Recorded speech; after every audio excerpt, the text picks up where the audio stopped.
बिस्मिल्लाहिर्रहमानिर्रहीम। अस्सलाम वालेकुम। आप देख रहे हैं K M Khalid official YouTube channel और मैं हूं खालिद महमूद खालिद।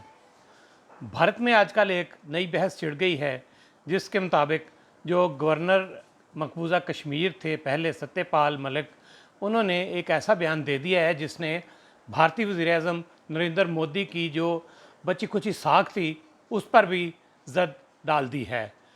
उन्होंने कश्मीर के हवाले से बयान दिया। ये उस वक़्त मकबूजा कश्मीर के गवर्नर थे जब 370 आर्टिकल का ख़ात्मा किया गया था और कश्मीर को भारत का हिस्सा बना दिया गया था।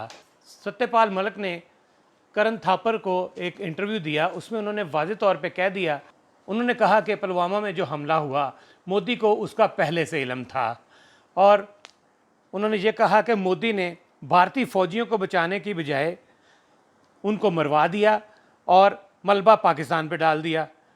इसका असल मकसद ड्रामे का ये था कि बीजेपी जो है वो आम इंतखाबात में कामयाबी हासिल करे।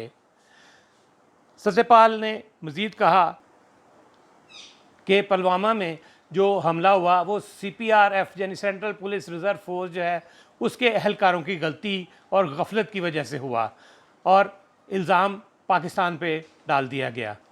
उन्होंने कहा कि उन्होंने नरेंद्र मोदी को वाज़ेह तौर पे इत्तला कर दी थी कि ये ऐसा नहीं हुआ जिस तरीके से गवर्नमेंट इसका ऐलान कर रही है, बल्कि ये सरासर हमारी अपनी गफलत और कोताही का नतीजा है।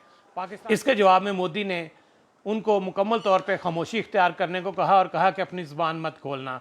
लेकिन अब आज उन्होंने ये बात तस्लीम कर ली सत्यपाल मलिक ने कि उस वक़्त उन्होंने गलती की थी कि मोदी की बात मान ली थी और इसका फ़ायदा सीधा सीधा इंतखाबात में बीजेपी को हुआ। सत्यपाल मलिक के इस बयान पे भारत में बहुत लहदे हो रही है। अपोजिशन जमातें मोदी का मुतालबा कर रही हैं, लेकिन जो भारत के साबिक फ़ौजी हैं और जो बड़ी की पोस्टों पे रहे हैं, जंग भी लड़ चुके हैं, इनमें एक नाम कर्नल दानवीर सिंह का है। उन्होंने जो भी कहा मैं उन्हीं की ज़ुबानी आपकी खिदमत में पेश कर रहा हूँ, लेकिन ये मैं साथ ज़रूर कहूँगा कि ये उनके ख़यालात हैं, इसमें मेरा मुत्तफ़िक होना बिल्कुल ज़रूरी नहीं और ना ही मैं इसको क्लेम करता हूँ कि वो बिल्कुल सही कह रहे हैं। उन्होंने जो कहा आइए देखते हैं। कश्मीर के भूतपूर्व गवर्नर सत्यपाल मलिक, जो कि गोवा में भी गवर्नर रहे और उसके बाद में नॉर्थ ईस्ट के अंदर मिजोरम में भी गवर्नर रहे, उन्होंने करण थापर के साथ में एक इंटरव्यू किया और उसके दौरान उन्होंने ये बताया कि कैसे नरेंद्र मोदी ने और अजीत डोभाल ने उनको ये बोला कि भाई चुप रहो, बात नहीं करनी है। उनकी जो पूरी गुफ्तगू थी जिसमें उन्होंने ये कहा कि जी ढाबे से फ़ोन किया प्राइम मिनिस्टर ने और वगैरह वगैरह, ये वाला जो इंटरव्यू है उनका पाकिस्तान में बहुत फेमस हो गया है। पाकिस्तान के अंदर मेरे को सुनने में आ रहा है कि हर एक चैनल चला रहा है, बल्ले बल्ले हो गई है और उनका जो नैरेटिव था पाकिस्तानियों का वो इस्टेब्लिश हो गया है इस पर्टिकुलर वीडियो से। एग्जैक्टली उसी तरीके से जैसे मुंबई के अंदर अजमल कसाब और ये लश्कर ए तैयबा के जो आतंकवादी आए और उन्होंने पूरी घटना करी, तो एक किताब किसी ने पब्लिश कर दी और दिग्विजय सिंह कांग्रेस के लीडर हैं, उन्होंने ये कह दिया कि ये तो RSS का कराया धरा पूरा कार्यक्रम है और इसको लेकर भी पाकिस्तान के अंदर एक बहुत ही बल्ले बल्ले वाला माहौल हो गया। एग्जैक्टली सतपाल मलिक के साथ भी यही हुआ है। पाकिस्तान के अंदर ये हीरो बन चुके हैं और यहां पर इंडिया में उनका मजाक उड़ रहा है। मजाक क्यों उड़ रहा है? उन्होंने कहा कि जब वो गवर्नर थे तो CRPF ने रिक्वेस्ट करी थी कि हमको जहाज दे दो, 1000 आदमी ट्रैवल करने थे और उनको जहाज नहीं दिए और जब ये दुखद घटना हो गई तो आपके मोदी साहब ने इनको कॉल किया कि भाई ये किसी को बताना मत और वगैरह वगैरह। कितनी मूर्खता वाली बात है। आप ये मेरे को बताइए कि कश्मीर के अंदर जहां पे 2 लाख के करीब फौजी है, हर दूसरे दिन कोई ना कोई पलटन, चाहे CRPF की हो, चाहे आजकल BSF की हो या इंडियन आर्मी की हो, वो वैली के अंदर इंडक्ट हो रही होती है या वहां से डी इंडक्ट हो रही होती है। उसके अलावा डेली अप कॉन्वॉय है, डाउन कॉन्वॉय है, श्रीनगर टू कुपवाड़ा की कॉन्वॉय है, श्रीनगर टू गुरेज की कॉन्वॉय है, श्रीनगर टू उड़ी वाली कॉन्वॉय है, श्रीनगर टू लेह की कॉन्वॉय है, इतनी कॉन्वॉय चलती हैं, हजारों की तादाद में लोग आते हैं, लोग वहां से जाते हैं। और अगर इन सबको हम जहाज देने लग जाए, now let's talk about Satpal Malik's this thing only, कि अब हम इनको जहाज देने लग जाएं, तो जहाज अगर हम देने लग जाएंगे तो कितने जहाज लगेंगे, कभी आप अंदाजा लगा सकते हैं?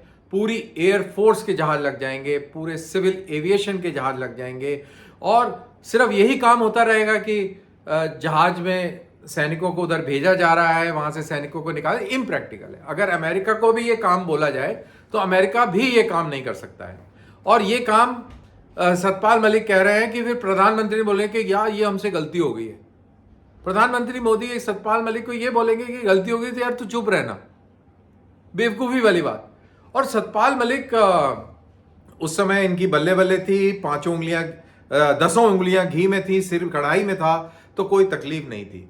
फिर बाद में सुनने में आया कि ये राष्ट्रपति बनना चाहते थे, उपराष्ट्रपति बनना चाहते थे, और नरेंद्र मोदी ने इनको घास नहीं डाली, क्योंकि इनकी पर्सनल एम्बिशन और एस्पिरेशन इतने हाई थे। और जैसा नरेंद्र मोदी का पॉइंट है कि आप के अंदर सेवा भाव होनी चाहिए, देश के प्रति आप समर्पित होने चाहिए, तब आप यहाँ पे आइए, जुड़िए। लेकिन इनका निजी स्वार्थ था, और निजी स्वार्थ के चलते इनको ये सब डिनाई हो गया।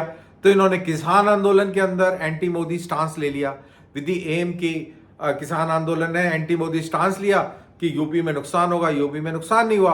और अब जनरल इलेक्शन नजदीक आ रहा है, तो अब ये नया तमाशा इन्होंने करा है, लीस्ट रियलाइजिंग कि इनकी बेवकूफ़ी और इनकी भद पिट रही है।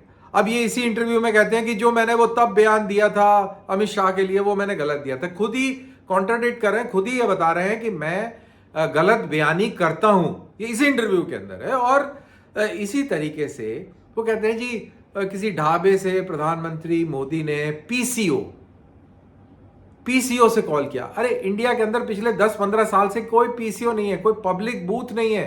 पाकिस्तान में होते होंगे पब्लिक बूथ, इंडिया में नहीं है पब्लिक बूथ। और देश का प्रधानमंत्री, एक न्यूक्लियर पावर का प्रधानमंत्री, जो कि दुनिया की चौथी बड़ी इकोनॉमी है, 5वीं बड़ी इकोनॉमी है, वो पीसीओ से कॉल करेगा। आप अंदाजा लगा सकते हैं इससे ज्यादा हास्यास्पद और बेवकूफाना बात क्या होगी। और जब पाकिस्तान के मिनिस्टर फवाद चौधरी ये कह चुके हैं कि हमने इंडिया में घुस के मारा है, तो ये क्या कहानी सुना रहे हैं? ये what is Satpal Malik trying to prove? तो बेसिकली ये अपने पर्सनल फायदे के लिए ये नैरेटिव सेट किया गया है। और करण थापर को इंटरव्यू दिया गया है। करण थापर हम सब जानते हैं ये कौन है। और ठीक है, अभिव्यक्ति की आज़ादी है, मीडिया आज़ाद है, कोई इशू नहीं है। आपका अपना पॉइंट है, आपने अपना पॉइंट दिया। इस वक्त जो सत्यपाल मलिक ने बयान दिया उसके बारे में कुछ ना कुछ हकीकत तो ज़रूर है। पाकिस्तान ने भारत से इसका जवाब तलब कर लिया है। जो सत्यपाल मलिक ने कहा है कि हमें बताया जाए कि इसकी असल हकीकत क्या है।